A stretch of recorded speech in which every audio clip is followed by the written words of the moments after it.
We already talked about how you can modify the look of your website by utilizing themes. In addition to adding a theme to your website, you may want to have a little bit more control over the layout of the page. There's a number of ways to do this, but one of the great resources that's available with WordPress is to add a page builder plugin. Now, many of the page builder plugins are paid, but there is a pretty good free page builder plugin, and that's what I'm going to share with you today. I'm going to go into my plugin directory and I'll click Add New. I'm going to search for Page Builder. And the one we want is by site origin. So this is the one that we're going to use. You can see that it is used by many users. It has great reviews.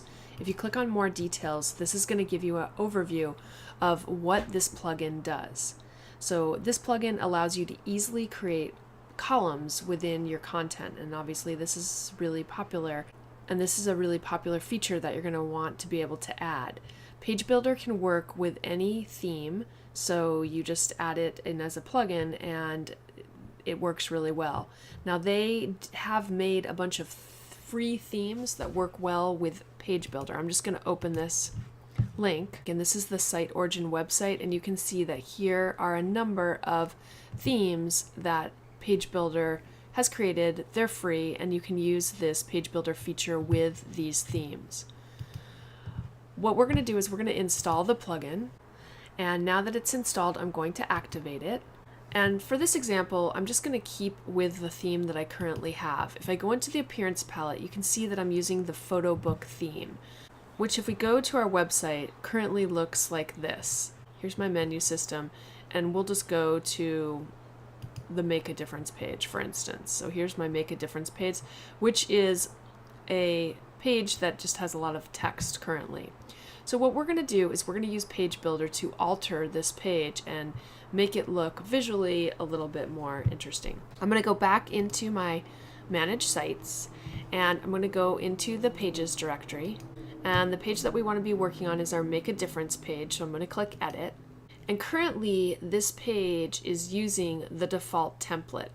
For this example, I'm going to change this to use the full width template. If I update the page and show you what this looks like in the front end portion of WordPress, you can now see that the page now takes up full column of what space is available. Now we'll use Page Builder to alter this and actually create our own custom layout. One thing that we now have is we have the Page Builder tab. This is automatically added onto any page or post so that you will have more control over the layout. I'm going to click the Page Builder tab, and I get a message asking if I would like to copy the content that I currently have into Page Builder. I'm going to click OK, and it has created a new editor, and my content that I currently have was copied over into this particular Page Builder window. Now, how this editor works is that you have the option to add rows, widgets, pre-built layouts. You can revert to previous versions, or you can use a live editor. It is worth mentioning that Page Builder does have premium add-ons that include additional features and give additional functionality. But in this example, we're going to focus on the free features. So what I'm going to do is I'm going to add a new row. I'll click Add Row, and it's going to open the Add New Row editor, which is where I can specify the number of rows that I want to add. So in this particular example, we're going to add 3 rows. It is worth mentioning that you can type in any number here, and you could adjust the size of the rows by putting your mouse in between the rows and resizing them. So you can interactively create the row spacing that you want. But we'll just use the default equally spaced 3-row setting. I'm going to click Insert, and you can see that I have a new box that has 3 rows. If I click inside of these rows, they become active. Now, you're not going to be able to double click and select content. You're going to have to click on the row and then use the little editor to be able to edit the row. So I'm going to go into Edit Row, and I'm going to edit the row.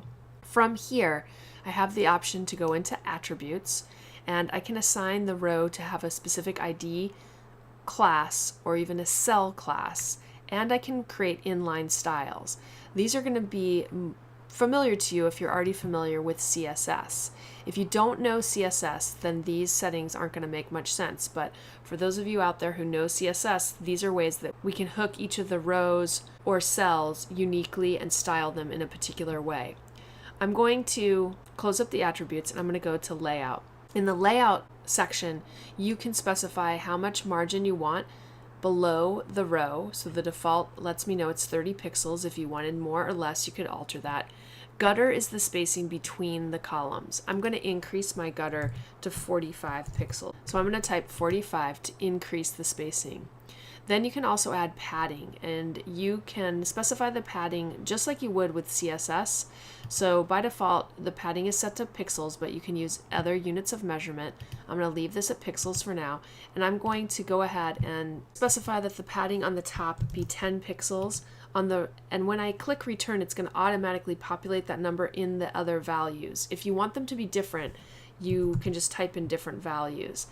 The settings here are the same as you would follow them in CSS, where we do top, right, bottom, and left. So if I want my right and left to be 15 and the top and the bottom to be 10, I would enter it as such.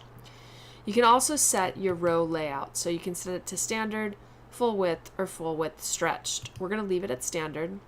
And the collapse order is how the rows would collapse if they don't have content. I'm going to leave this at default. If you click the section with design, you can assign background colors. So if we wanted a background color on our row, we could go ahead and specify that. I'm going to make the background color a hex value that is light gray. You could also select an image for your background color, and with an image you could choose to tile the image or use cover, which is going to stretch the image. You could center it using its original size or use a parallax type of effect. So I invite you to explore those. You can also add a border color if that's something that you would want to include. I'm going to click done. And then what I want to do is I want to add my content. So in order to add the content, I need to right click and I need to go into the site origin editor. Now this gives me the ability to add text. So you can see that when I right clicked and I selected Site Origin Editor, it said a rich text editor. If I want to now edit what the text says, I would have to click the edit button, and it's going to let me know that I have to install an additional widget to be able to have access to this. So I'm going to just go ahead and install the widget that I need. I'll activate this plugin and we'll go back to the page that we were working on. I'm going to click the Page Builder tab. It's going to port over the content, and apparently I've lost my settings that I set. I'm going to quickly add a row in again, and we'll add our 3-column row. I'm going to insert it. I'll click the Edit Row Editor, and all we did is in the layout setting is that we adjusted the padding, and in the design section we went ahead and set the background color. I'm going to click Done. And now I'm going to right click once again and go into the Site Origin Editor. So now that I have the widget installed, when I click edit, I actually get an editor. So I could give this section a title, and I'm just going to put what you can do, and then I would just insert some text here. And for this example, I'm just going to use some lorem ipsum text. You can see that I have the regular editor here, so I can do anything I normally would do in a WordPress post. I also have widget styles where I can add CSS classes, I can add my padding to the layout, and I can adjust the design settings right here. I'm going to click Done, and then I'm going to click in the next box, and I'm going to go into the Site Origin Editor again. And I'll add a title, I'm going to add some text, I'm going to click Done, and then I'm finally going to do that one more time, Site Origin Editor. And this time in the editor, we'll add a title, and we're going to go into the design section and we're going to set a background image. So I'm going to set a background image. We'll go ahead and we'll pick one of the current images that we have. I'm going to click Done, and I will click Done in the Site Origin Editor. So I'm going to click Update, and if we go to the front end portion of the website, here's the page. I'm going to refresh my page, and if I scroll down to the bottom, you can see that I have a 3-column layout. Now, the background image is only showing up behind the headline, and that's because I never put any text inside this. So if I want to change something about this, I would need to go back into the back end. So we're going to go back into the editor, and we're going to go and edit this one section. This isn't exactly what I wanted, but I wanted to show you how it worked. I'm going to go into design, and I'm going to remove the background image, and then we're just simply going to click within this area and add an image. So I'll click add media, and I'm going to add an image here, and this is the C star image, the same one that we had before. I'm going to insert it onto the page, and here it is, and I'll just put some text here. I'm going to click done, and the other thing that I'm going to do is I'm going to grab this row and I'm going to drag it above the existing row. We'll click update, and if we go into the front end portion of our website and refresh, you can now see at the top of my page I have my new row, and I was easily able to create these multiple columns. Let's go to another one of the pages so I can just show you a few more things quickly. I'm obviously not going to be able to show you everything about this plugin, but I just want to show you a couple other things. So let's look at the About page. So here we are on our About Us page. I'm going to change the template to display as full width, just like we did on our Make a Difference page. I'll update that. And then within the editor, I'm going to go into my page builder, and it's going to ask me if I want to copy over the existing content. I'm going to hit cancel, which is not going to copy over the existing content. I have already copied the text, so I have that in my clipboard, but if you did do this, you would lose that content.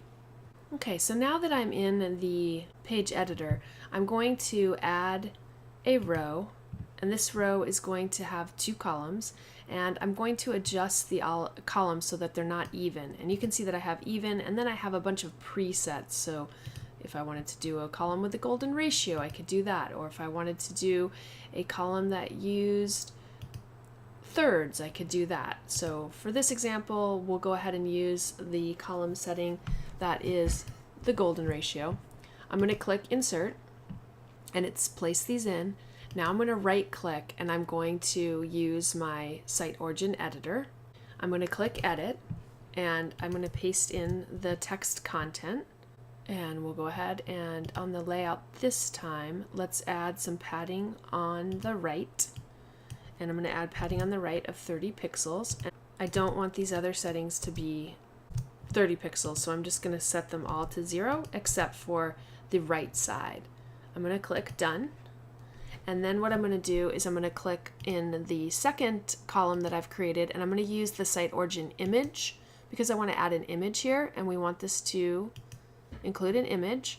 So you can see that I can choose my media, and for this page we'll just have our turtle picture show, so I'm going to set that as the media.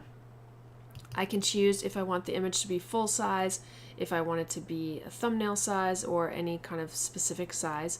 We'll just leave it at full. I can give the text a title, and then you can choose if you want it to show above, below, or be hidden. We're going to put it below. I can give alternate text, which of course is definitely recommended for usability. And if you wanted to link to a picture that was out on the web, you could have it link and then choose to open in a new window. We're not going to have ours link. And I'm going to keep this checked, making sure the image doesn't extend beyond its container. And then I can choose the image to resize to fit its container. We're going to do that. If you want to preview any of this, you can preview it, and it kind of shows you what this is going to look like. If you didn't like any of these settings, you could uncheck them and then preview again. So in this case, I probably don't want to do full width because I don't want it to ever scale my image larger than it actually is. I'm going to go into design, and on this particular image, we're going to set our border, and we'll just have the border of this image be that same light gray that we were using on one of the other pages. All right, we're going to update our page, and if I go out to the About Us page and refresh, you can now see that I have a 2-column layout. You can see that my image is displaying with the title that we assigned, and you can see that there's a border. So this really is an awesome plugin that allows you to have a lot of flexibility as to the layout of your website.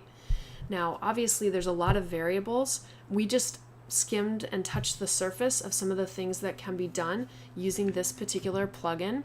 I would invite you to visit the Site Origin website. They have a lot of information about the Page Builder plugin, so you can learn more there. And also, you're just going to have to experiment and give it a try and see what it does. This plugin will act differently depending on your theme, so that is another caveat that you're going to need to keep in mind when you're using this. You'll have to see how it's going to work with your theme. But as you can see, in conjunction with themes and this Page Builder plugin, we have a lot of control as to the layout of our website, and we still aren't having to go under the hood and access any of the code.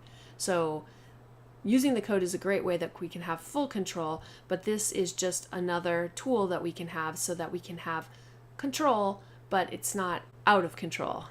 All right, I hope you enjoy this plugin.